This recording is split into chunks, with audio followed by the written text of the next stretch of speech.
Get a new head coach, they said. He's the hot candidate on the market, they said. He's an offensive play calling guru, a genius, perhaps, they said. You got to do it, they said. You were supposed to be the chosen one, Ben! We trusted you! How could you do this to us? I know how. Bears football!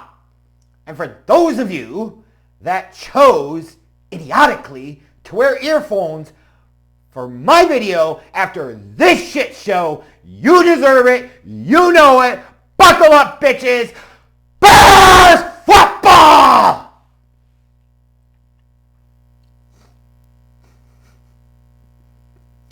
Just when you thought games against the Lions couldn't be more embarrassing than they were last year, the Bears showed up this Sunday afternoon and they said, "We'll show you, brother." Here's what's so fucking wild about this performance, this pathetic-ass performance. The Bears follow up allowing 3 touchdowns to the Vikings in the fourth quarter on Monday night in prime time, because of course they would, because again, that's Bears football! They come out in this game, defense immediately lays a fucking egg. Not even trying. Let the Lions march right down the field. What was it, like 5 plays, fucking easy-ass touchdown. But then you sit there and say, the offense comes back, they respond, put a touchdown up on their own, and you're like, oh, okay. A little bit of resilience is showing here. A little bit of preparation was done. This team might actually be ready, but it might have to be a shootout because this defense sucks, or we think they suck. Injuries my ass. Maybe there's a reason the Saints fired Dennis Allen mid-season last year. Could it be he fucking sucks? People believed in you.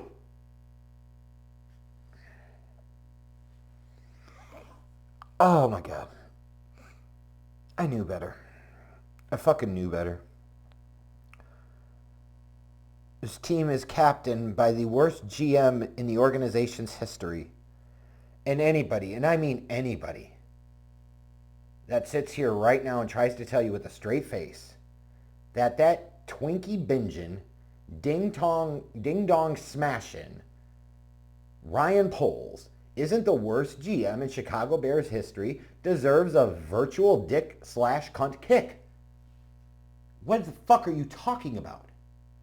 All of the premium draft pick capital, all of the cap space, all of everything, the good fortune and luck.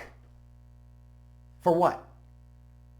To now be 15-38 as a fucking team's general manager, and somehow possibly, after the disaster that was the fall off last year, you've started off even worse this fucking go-round.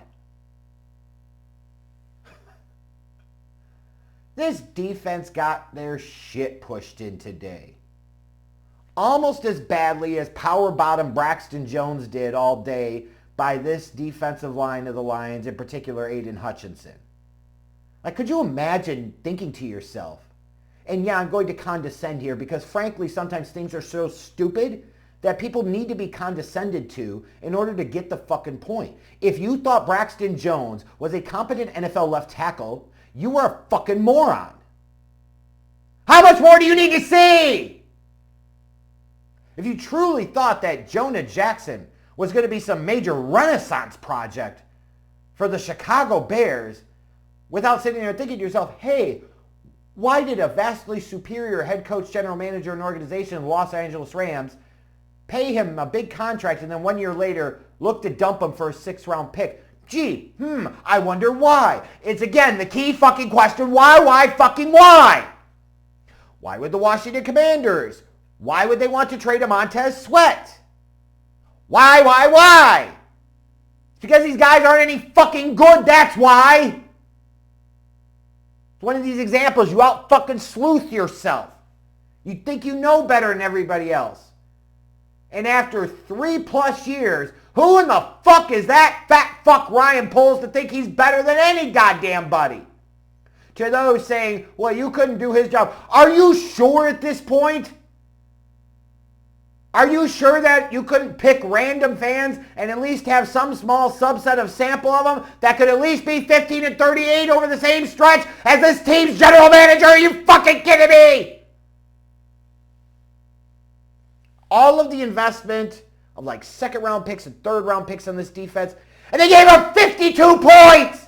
52! And that's only because the Lions could have done more. And they stopped.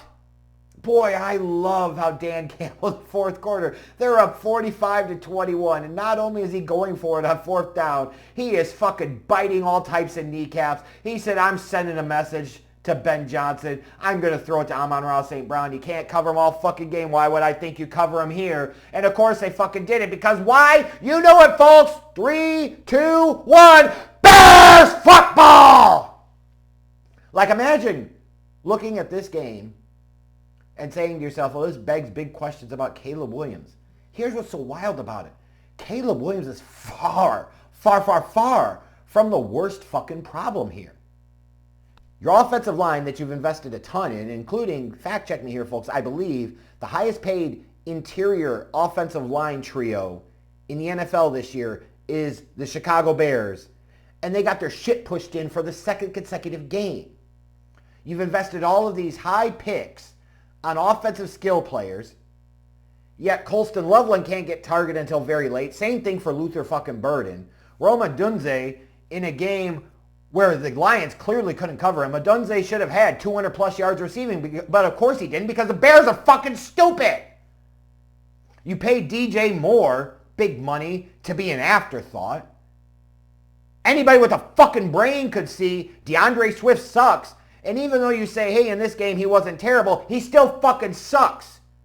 A more competent running back would have had an even better performance. But again, the Bears decided to double down on DeAndre for some fucking reason in 2025.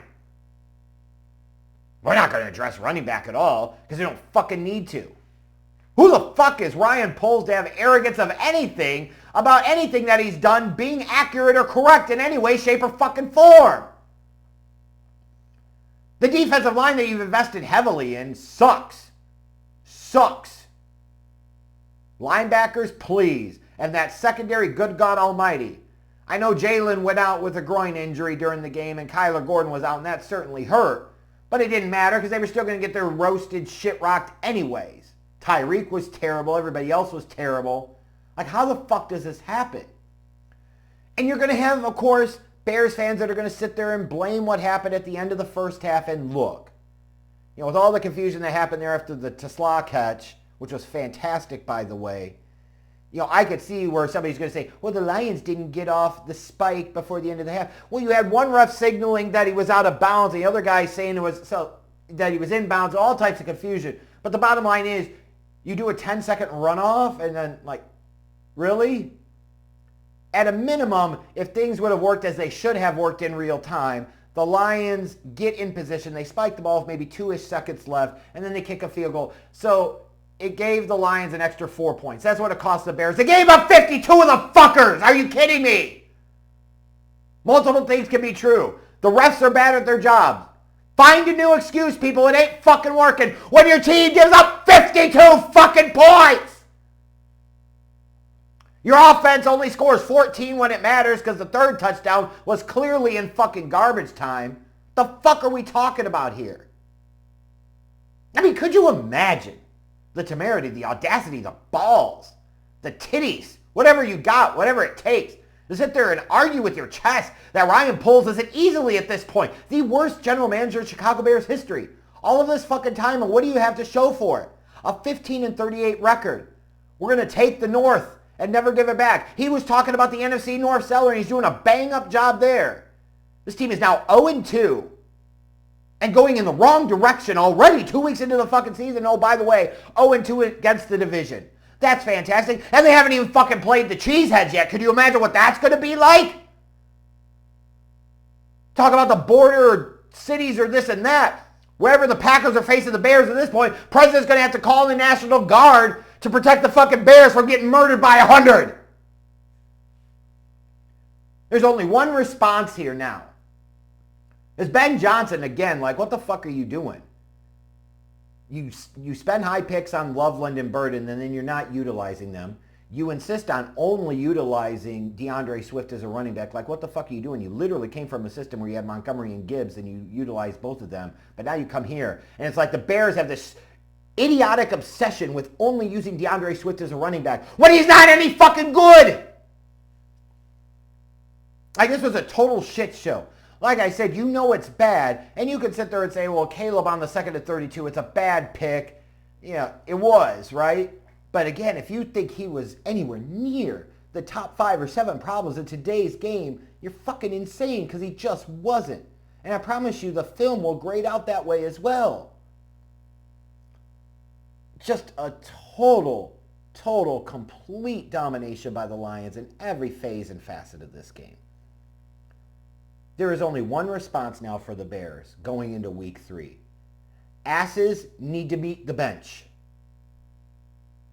And you're going to say, well, why would you do that? Well, why wouldn't you fucking do that? You're 0-2 and your team just got mollywopped after choking away a lead in prime time in week 1. Clearly something ain't working in the fucking formula.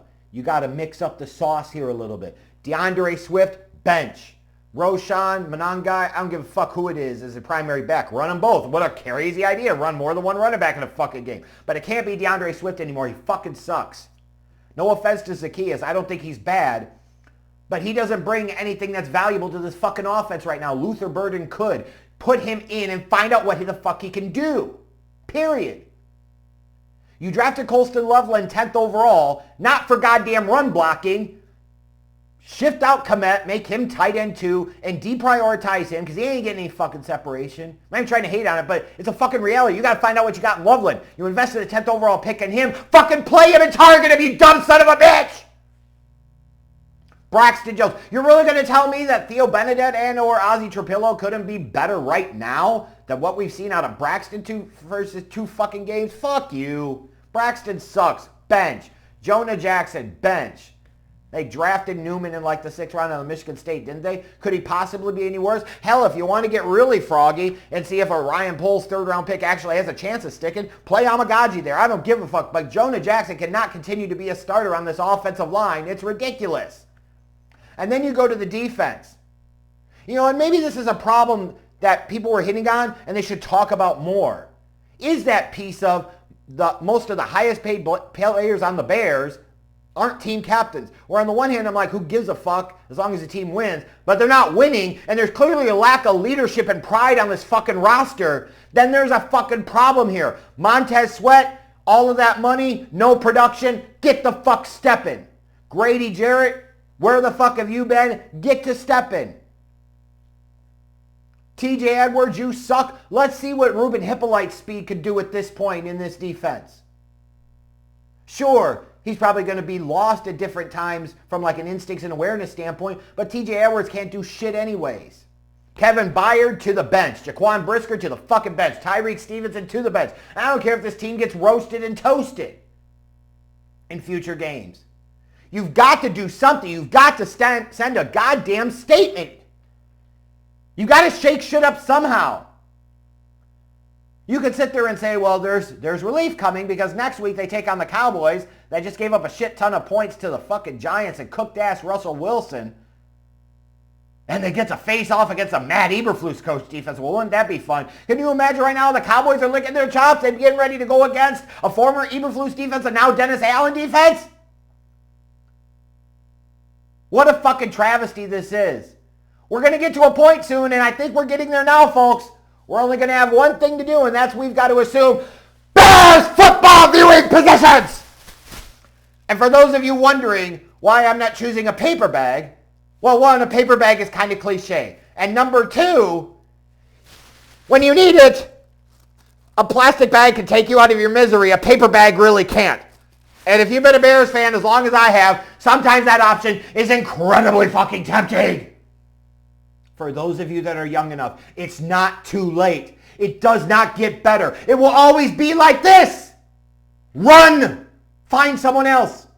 Get a life on Sundays. Anything but this.